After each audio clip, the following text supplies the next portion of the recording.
तो घर में बैठे हुए नेता कह रहे हैं कि आंदोलन करने की क्या जरूरत है। तो वे क्या करें, बारातों को डुबवाते रहे, बरातियों को पिटवाते रहे, बहन बेटियों की इज्जत डुबवाते रहे, बच्चों की परीक्षा नहीं हो पाए, पर्चे लीक होते रहे, घर पे बैठे रहे, हाथ पे हाथ धरे, बच्चे बेरोजगार घूमते रहे। ठीक है, जो नेता ऐसा बोलते हैं, मैं समझता हूं कि उनको अब रिटायर हो जाना चाहिए। जब वो संघर्ष के रास्ते पर नहीं चल सकते हैं तो रिटायर हो जाना चाहिए। उत्तर से लेकर दक्षिण तक, पूरब से लेकर पश्चिम तक पूरे देश में कोई भी पार्टी आंदोलन नहीं कर रही है। सारी पार्टियों के राष्ट्रीय अध्यक्ष डरे हुए हैं, ना कोई धरना दे रहे, ना कोई प्रदर्शन कर रहे, ना कोई चक्काजाम कर रहे, ना कोई बंद कर रहे, सारे लोग डरे हुए हैं। अब ऐसी स्थिति में कुछ युवा जंतर मंतर दिल्ली में पर्चा लीक होने पर वहां आंदोलन कर रहे हैं। पार्टी नहीं कर रही है, लेकिन युवा तो पार्टी क्यों नहीं कर रही है? तो पार्टी वोट क्यों लेती है? पार्टी को वोट देते क्यों है? पार्टी आंदोलन क्यों नहीं कर रही है? तो पार्टी को आंदोलन करना चाहिए।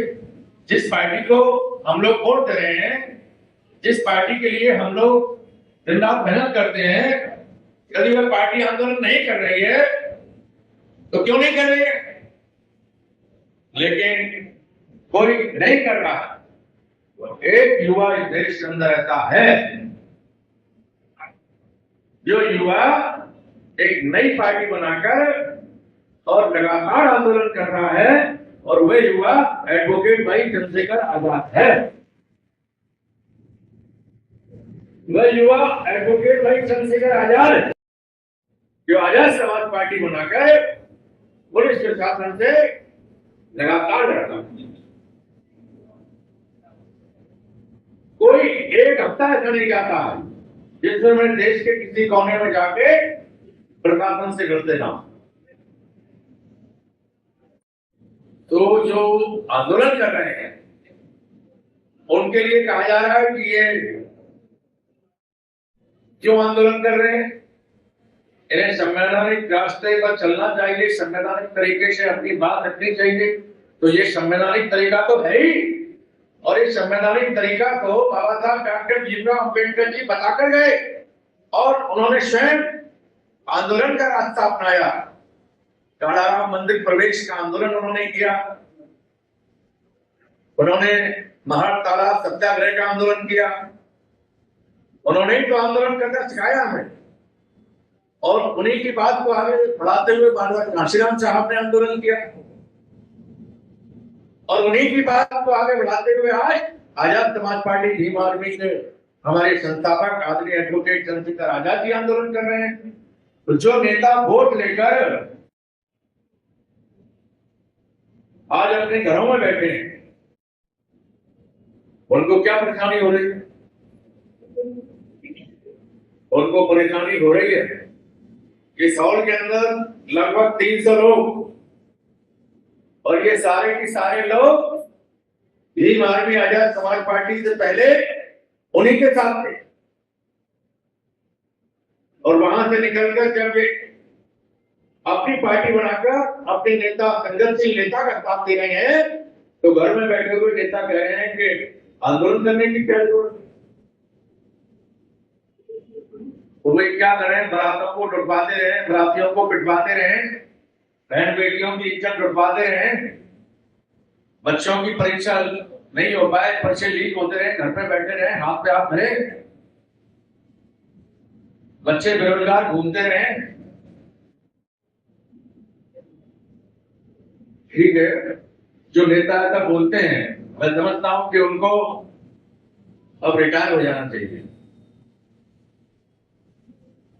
जब वो संघर्ष के रास्ते पर नहीं चल सकते हैं तो रिटायर हो जाना चाहिए, लेकिन नहीं होते हैं।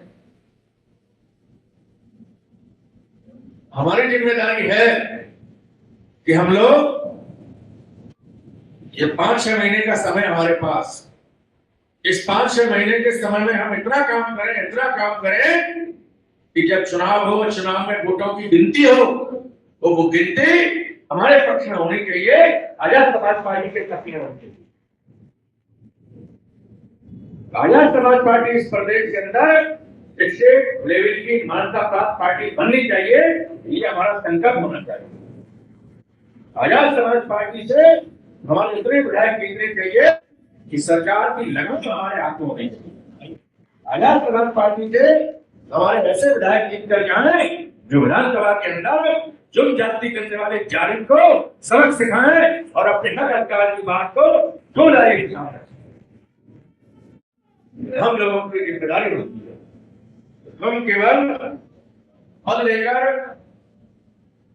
अपने आप को संतुष्ट कर लें कि हम प्रदेश अध्यक्ष बन गए और काम करें नहीं।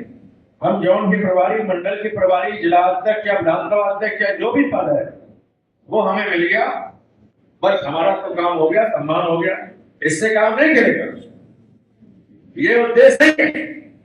आप मैं ये कहना चाहूँगी कि जो सोनम जी हड़ताल कर रहे हैं, बच्चों के पेपर लीक हो जाते हैं, नीट का पेपर कम से कम 10 साल से लीक हो रहा है, तो बच्चे आगे उनका भविष्य बिगड़ रहा है। तो जो उन्होंने अपनी मांग रखी है, उनकी मांग पूरी होनी चाहिए। और हमने ये भी सुना है कि वो 18-19 दिन से भूख हड़ताल पर बैठे हैं और उनका जीवन खतरे में, और ये सरकार के लोग जो है आराम से बैठे हैं, कान में बंद किए हुए, आंखें बंद किए हुए। कम से कम उनको जाके ये तो पूछना चाहिए कि भाई तुम्हारी मांगें हम क्या क्या हैं, हम पूरी करेंगे, जो मतलब हमारे लायक होंगी, पूरी करने लायक होंगी। और मैं तो इसलिए नहीं पहुंच पाई कि भाई मैं वृद्ध हूँ, मेरी उम्र बहुत है, 70 साल की है, तो मैं वहाँ नहीं जा सकती हूँ। अतः मैं आगरा से अपने आवास से ट्रांस योजना से अपना समर्थन दे रही हूँ कि उनकी मांगें पूरी की जाएं। और मेरी भी यही मांग है कि सोनम जी जो हैं जीवित रहें, हमारी देश की धरोहर है, उनको कोई क्षति नहीं पहुंचनी चाहिए। यदि ऐसे व्यक्ति को दुख पहुंच गया या क्षति पहुंच गई तो हम लोगों का क्या होगा? हम लोगों का भी जीवन आधा जो है ख़त्म हो जाएगा। इसलिए हम निवेदन यही करेंगे सरकार से कि उनकी मांगें जल्द से जल्द, यानी 2-4 घंटे में ही जाके और उनसे पूछा जाए और उनका आमरण अनशन जो है तोड़वाया जाए और उनकी मांगें पूरी की जाएं। क्योंकि धर्मेंद्र प्रधान जब नहीं संभाल पा रहे हैं तो किसी और को उसका शिक्षा मंत्री का चार्ज दिया जाए और उनको तत्काल प्रभाव से उस गद्दी से हटाया जाए, उस पद से हटाया जाए। मेरे यही निवेदन है। जय हिंद।